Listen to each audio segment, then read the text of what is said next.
धर्मराज जी और दो कुत्तों की कहानी। एक गांव में दो कुत्ते रहते थे। दोनों की आपस में बहुत अच्छी दोस्ती थी। दोनों जहां भी जाते थे एक साथ जाते थे और एक साथ खाते और सोते थे। उनमें से एक कुत्ता जिसका रंग काला था उसका नाम कालू, और दूसरा कुत्ता जिसका रंग लाल था उसका नाम लालू था। एक दिन दोनों कुत्तों ने गांव में लोगों को बातें करते सुना कि धर्मराज जी कि नित्य नियम से कथा सुनने से स्वर्गलोक की प्राप्ति होती है। तो दोनों कुत्ते सोचने लगे कि हमें तो कोई भी नित्य नियम से कहानी सुनाएगा ही नहीं, क्यों ना हम दोनों धर्मराज जी के मंदिर में दर्शन करने जाएं और नित्य नियम से धर्मराज जी की कहानी सुने। फिर दोनों कुत्ते धर्मराज जी के मंदिर में दर्शन करने के लिए निकल गए। चलते चलते रात हो गई तो दोनों एक पेड़ के नीचे सो गए। सुबह होने पर उन दोनों ने आगे की यात्रा करना शुरू किया। एक गांव के पास पहुंचने पर उन्हें भूख लग गई। उन्हें वहां कुछ चूहे दिखाई दिए। लालू ने कालू से कहा, तुम कहो तो मैं इनमें से दो चूहे पकड़ लूं। कालू ने कहा, नहीं भाई, हम तीर्थ यात्रा पर निकले हैं और तीर्थ यात्रा में किसी की हत्या करना पाप होता है। आप कोई और उपाय खोजो जिसमें किसी जीव की हत्या न हो तथा हमें मांस न खाने पड़े।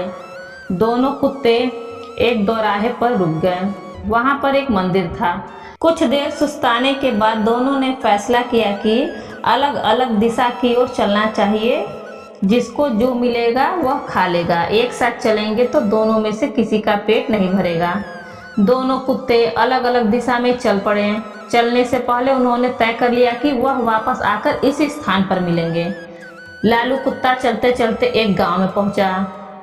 उस गांव में एक ब्राह्मण रहता था। वह पूजा पाठ करके भोजन करने जा रहा था। उसकी पत्नी ने भोजन का थाल लगाकर रख दिया था।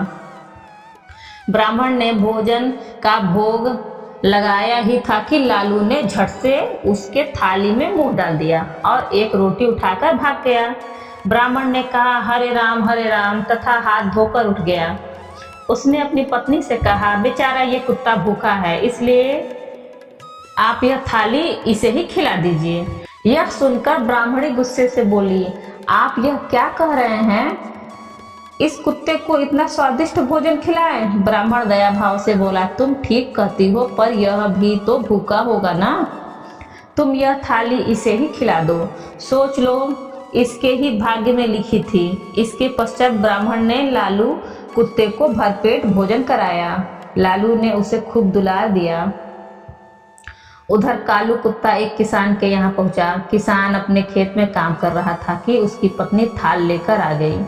थाल में बाजरे की रोटी और साग था। खेत का काम पूरा करके वह किसान थाल खोलकर खाना खाने ही जा रहा था कि कालू ने तुरंत ही उसके भोजन में मुंह डाल दिया तथा छोटी सी रोटी का टुकड़ा लेकर भाग गया।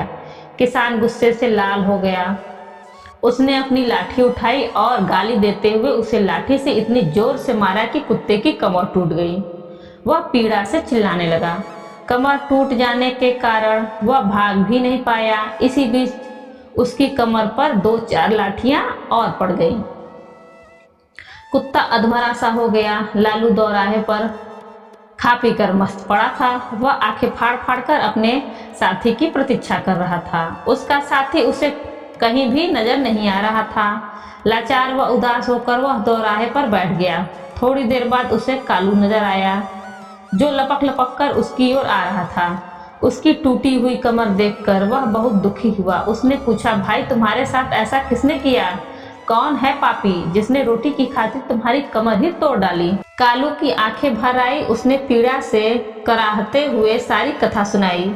उसके बाद वह क्रोध तथा दुख से डूबकर बोला, मैं उससे अपना बदला जरूर लूंगा। उस किसान को बताऊंगा कि खुद की कमर किस प्रकार टूटती है। इस पर लालू बोला, मुझे भी उस ब्राह्मण का कर्ज चुकाना है। उसने मुझ पर कितनी बड़ी कृपा की है।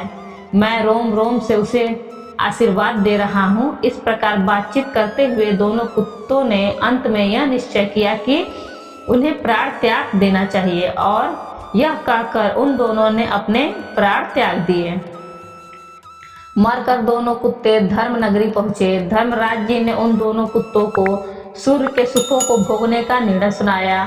इस पर वह दोनों कुत्ते बोले, प्रभु, हमें स्वर्ग लोक का सुख नहीं चाहिए, आप हमें फला इंसान के पुत्र के रूप में जन्म दे दीजिए। ब्राह्मण और किसान को अपने अपने कर्मों का फल भोगना ही था।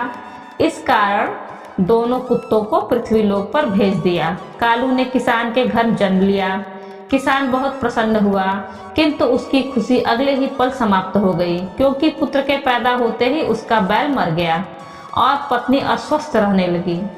किसान के हरे भरे खेत को जानवर खा गए। उधर ब्राह्मण के घर में भी बेटा पैदा हुआ। पुत्र के उत्पन्न होते ही राज दरबार में ब्राह्मण का पद ऊंचा हो गया। जैसे जैसे ब्राह्मण का बेटा बड़ा होता गया, वैसे वैसे वह भी पिता के समान ही तेजस्वी निकला। उसने छोटी सी उम्र में ही सारे शास्त्रों का अध्ययन कर लिया था। वह बड़े बड़े पंडितों को शास्त्रार्थ में हरा देता था। इससे ब्राह्मण की कीर्ति में 4 चांद लग गए। उधर किसान का बेटा बहुत ही बदकार निकला। वह बात बात पर अपने बाप को डांटता और उसे गालियां बकता रहता।